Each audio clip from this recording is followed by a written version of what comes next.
My beloved brothers and sisters in Islam, one of the greatest struggles people face in today's world, silently, inwardly, daily, is overthinking. And so many come forward asking, how do I stop this mental noise? How do I gain peace from the chaos in my mind? First, let's be clear about what overthinking actually is. It's when your thoughts refuse to pause. You dwell on problems over and over again. You overanalyze conversations. You fear what's coming. You imagine the worst. It's a cycle and it's exhausting. It leads to mental fatigue, anxiety, sadness, and sometimes even despair. It can affect your sleep, your focus in salah, your mood with loved ones, even your trust in Allah. But the beauty of Islam is that it doesn't just tell us what's wrong, it gives us tools, wisdom and perspective to fix it. Let me share with you the first step, and it's deeply profound. Understand that time in this world is made up of only three parts. The past, which has gone and cannot be changed. The future, which hasn't yet arrived and is not in your hands. And the present moment, the only thing you truly have power over. So what should the believer focus on? The present. Our righteous predecessors used to say, be the child of your moment, be the son of your day. Meaning, don't carry the weight of yesterday. Don't fear the shadow of tomorrow. Be fully present with what Allah has placed in front of you now. If you've made mistakes in the past, don't let shaitan trap you in guilt and shame. Repent, seek forgiveness, learn, let go. Your past does not define your future unless you choose to live in it. If you're anxious about what lies ahead, your rizq, your marriage, your career, your health, remind yourself, the future is in Allah's hands. And there is no one more merciful, more wise, more caring than Him. Why let your mind swim in what hasn't even happened yet? Now some people may ask, well, is there no healthy kind of worry? Yes, there is one, and it's beautiful. The only concern a believer should carry about the future is the concern of the hereafter. The day we stand before Allah, that's the worry that purifies you. That's the type that brings goodness. Everything else, let it go. Let your heart breathe. Let your mind rest. Trust that Allah will not abandon you. Live in the now. Do your best and leave the rest to Him. This is the first and one of the most powerful steps to overcome overthinking. Another powerful key to overcome overthinking, and one of the quickest ways to calm the restless heart, is to practice gratitude. Yes, just gratitude. Be grateful. Be truly, consciously and consistently grateful for what Allah has given you right now, in this very moment. You see, when your mind is drowning in what ifs and why me and what will happen, the best way to pull yourself out of that storm is to look around you and say, Alhamdulillah, Allah has already given me so much. We often think too much because we feel we don't have enough, or we fear losing what we have. But the moment you shift your focus from what's missing to what's already there, you begin to taste peace. Start here, Alhamdulillah, that you are a Muslim. Alhamdulillah that your heart believes in La ilaha illallah. That's already a treasure beyond this world. Everything else in life, wealth, health, respect, status, comes and goes. But your deen, that's the only thing that truly stays. That's what you need to protect. That is the greatest blessing of all. If you woke up today and in the early morning you raised your hands and made a dua, if you opened the Quran and read even a few verses, if you said astaghfirullah sincerely even once, then you're blessed. You've already started your day with something most people ignore. But we often forget because we compare ourselves with others. We scroll on social media and suddenly our life feels too small, too boring, too slow. We hear of 6-figure salaries, fancy degrees, job titles that sound like success, and we feel less. Some feel unworthy because they don't have 1 million followers or viral videos. But ask yourself, is that the standard Allah has set for success? The Prophet ﷺ told us something remarkable. He said, whoever wakes up in the morning, feeling safe in his home, healthy in his body, and has food for the day, it is as if the whole world has been given to him. Subhanallah. So ask yourself, did you wake up in a safe environment today? Did you open your eyes and find your body functioning? You can walk, you can breathe, you can think. Did you eat something this morning or know you will later today? Then you are living like a king, even if you don't realize it. Wallahi, most of us are blessed in ways kings of the past could only dream of. But the dunya convinces us otherwise. Shaitan whispers that we're not enough, not doing enough, not achieving enough. But Allah says, if you are grateful, I will give you more. Gratitude, my brothers and sisters, is not just a feeling. It's a shift in perspective. It's an antidote to overthinking. When you fill your heart with shukr, there's no more room for doubt and fear to take over. So next time your thoughts spiral out of control, pause, look at what you have. Say Alhamdulillah. Not just with your tongue, but with your heart. And remind yourself, as long as I have Allah and I have my deen, I already have everything I need. Let's now come to one of the most powerful and liberating forms of worship in our deen. A worship that can free your heart from stress, anxiety, confusion, and doubt. It is the act of tawakkul, placing your complete trust in Allah. You see, many of us overthink because we're trying to control things that were never ours to begin with. We want to know the outcome. We want to guarantee success. We want to be sure everything will work out. But we forget Allah is already managing our affairs. He is already taking care of what we cannot see. He is Rabb, our Lord, our Master, our Sustainer, the one who nourishes us, guides us, protects us, and never neglects us. When Fir'aun arrogantly challenged the truth, Prophet Musa alayhi salam reminded him, my Lord is the one who gave everything its form and then guided it. When Prophet Nuh alayhi salam was building the ark on dry land, ridiculed by his people, he continued. Why? Because his trust wasn't in what made sense to the people. His trust was in a Rabb, the one who guided him. Even in the Quran, when Allah spoke to Musa alayhi salam and said, indeed, I am Allah, there is no deity except me, so worship me and establish prayer for my remembrance. Allah didn't just command him, He reassured him. And you too, perhaps you are overthinking today. Perhaps you're stressed about what tomorrow may bring, about a job, a marriage, an illness, a test, a family issue, or even your iman. But know this, Allah is already ahead of you in your journey. He knows your fear, He knows your struggle, and He will guide you through it, step by step, until you reach safety, until you reach Him, and He is pleased with you. When shaitan whispers, what if it doesn't work out? What if you fail? What if you lose everything? You remind yourself, Hasbi Allahu la ilaha illa huwa, alayhi tawakkaltu wa huwa rabbul arshil azim. Allah is sufficient for me. There is no deity except Him. Upon Him I place my trust, and He is the Lord of the mighty throne. This is not just a dua, it's a mindset, a lifestyle of surrendering your heart to the one who knows what's best for you, even when you don't. You don't need to carry the burden of the unseen. You just need to walk with faith. Take the means, yes, but place your heart with Allah. Tawakkul is not passive. It is active, living trust.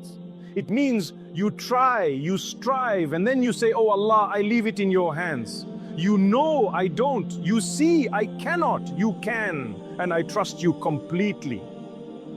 And that is how you release overthinking, by knowing that the one who is writing your story is also the one who loves you more than anyone ever could. So stop trying to control what only Allah can manage. Trust Him, and you'll find peace. Now, let us speak about something deeply unique, something that sets Islam apart from every other religion or belief system in the world. It's one of the pillars of our faith. It is called Al-Qadr. the divine decree of Allah, the belief that everything that happens, whether good or seemingly bad, is by Allah's perfect wisdom, knowledge, and will.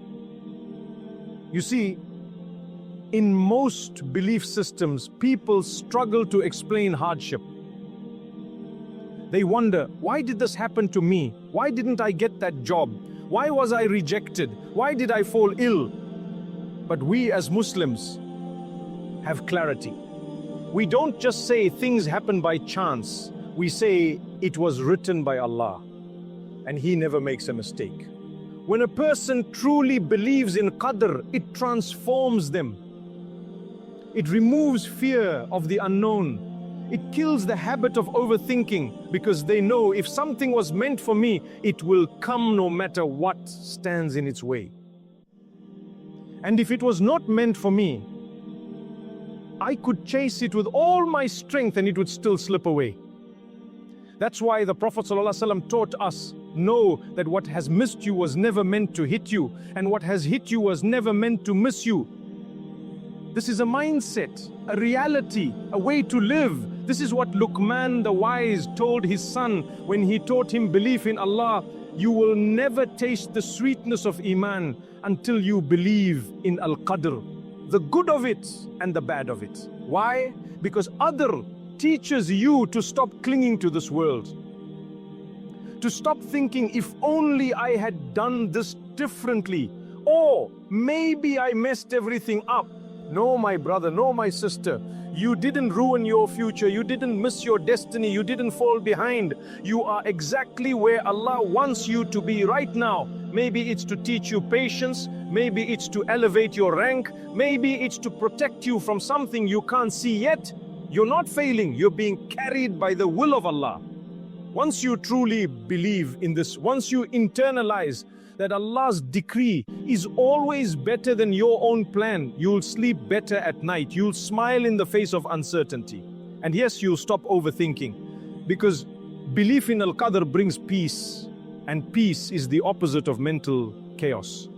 So the next time your mind starts spinning, remind yourself, what was meant for me will never miss me, and what missed me was never meant for me. Say it with conviction, say it with your heart, and you will feel that storm inside you begin to settle. You'll stop trying to control the outcome. You'll start trusting the one who wrote your story, and he never writes a story without wisdom. Our Prophet Muhammad ﷺ, the most wise, the most beloved, the most guided human being, gave us a simple, beautiful, and deeply effective way to handle the storms of life. When something happens, when you're hurt in a relationship, when your finances collapse, when you're diagnosed with something difficult, or when things simply don't go the way you hoped, don't drown in overthinking. Don't get trapped in endless analysis. Instead, the Prophet ﷺ taught us a powerful phrase to say, قَدَّرَ اللَّهُ وَمَا شَاءَ فَعْلَ. Allah has decreed it, and whatever He wills, He does. That's it, subhanallah. Say it and surrender. Let your heart settle in the knowledge that this was written by the one who loves you more than your own mother. That He never writes something in your life except with purpose, mercy, and wisdom. You see, when we overthink, we often replay scenarios. If only I had spoken earlier. If I had just chosen a different job. If I had married someone else. If I had studied something different. If I didn't make that one mistake.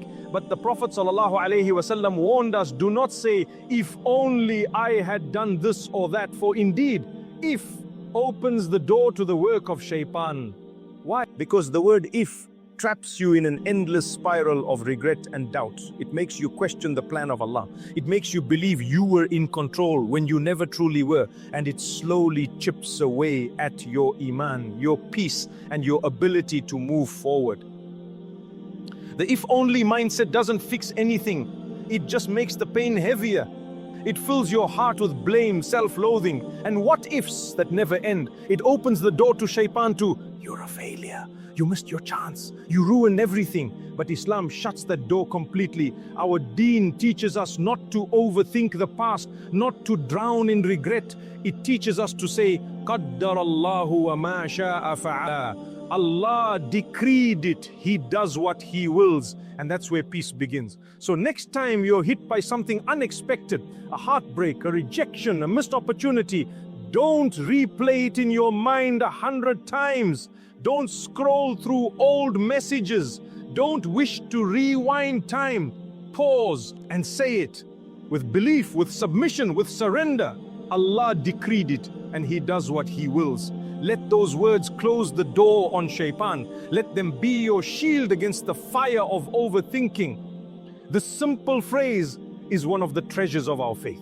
And subhanAllah, only in Islam do we find something so beautifully practical and spiritually healing. It's not just about saying the words, it's about living the reality. What's written for me will reach me. What has passed me was never meant for me. And my Lord never makes a mistake.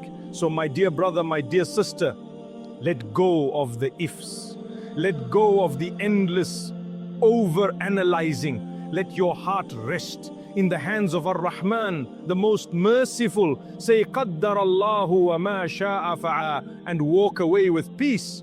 This is how Islam teaches us to overcome overthinking with faith, with perspective, and with surrender to the one who knows best.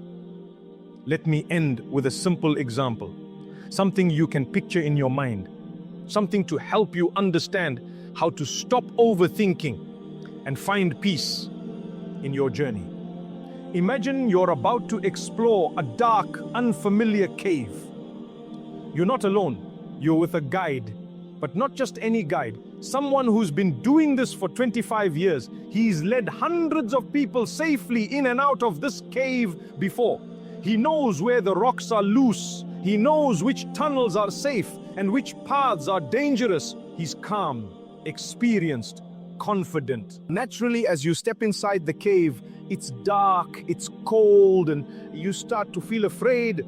A rock falls from above, a bat swoops past your face, your heart races. But your guide looks at you and says, don't worry, this is normal, I've seen it all before. Just stay close, follow me. You may still feel a bit anxious, but you trust the guide. You believe that as long as you stick with him, you'll make it through. You'll come out safe on the other side. Now, Allah belongs the highest and most perfect example. But reflect on this deeply. In this life, we're all walking through the unknown. There are dark tunnels, unexpected problems, things that scare us and shake us. We worry, we stress, we don't know what's next. But Allah is our guide. He's not just experienced, He's all-knowing. He doesn't just guess, He knows every outcome.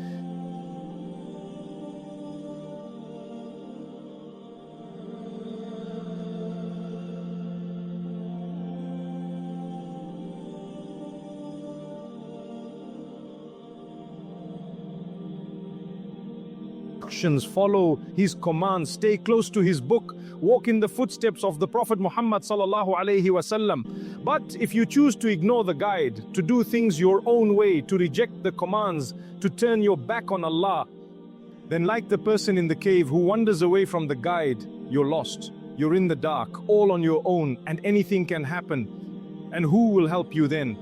So trust Allah. And if something troubles you, worries you, stresses you out, don't overthink it. Don't analyze it to the point of breaking. Instead, raise your hands. Turn to the one who sees what you don't. Cry to Him. Speak to Him. Make dua. Ask for clarity. Ask for relief. Ask for guidance. Instead of spending hours going back and forth in your head, what if I said this? What if I had chosen that? What if it never gets better? Spend that time in dua. Spend that time thanking Allah for how far He's already brought you. Spend that time reconnecting with the only one who holds your future in His hands. That is far better for your heart, far better for your mental health, far better for your iman. It will calm your thoughts and heal your soul. Because once your heart is connected to Allah, once you've surrendered the matter to Him, there's nothing left to overthink. And so we ask Allah, oh Allah, grant us peace in our minds and content.